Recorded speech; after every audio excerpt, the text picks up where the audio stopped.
ফিরতে এত রাত হয়ে গেল, বাড়িতেও কি করছে কি জানে।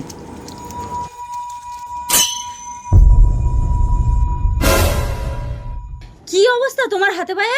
আর আসতে এত রাত হলো কেন? তোমার পেছন পেছন কেউ আসেনি তো? মানে?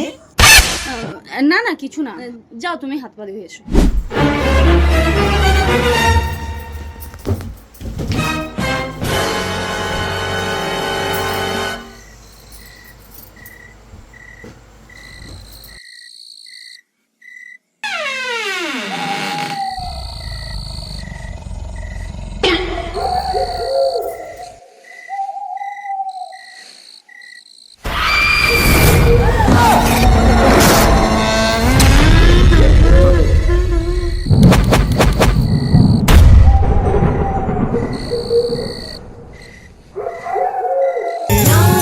Siya Ram, Siya Ram.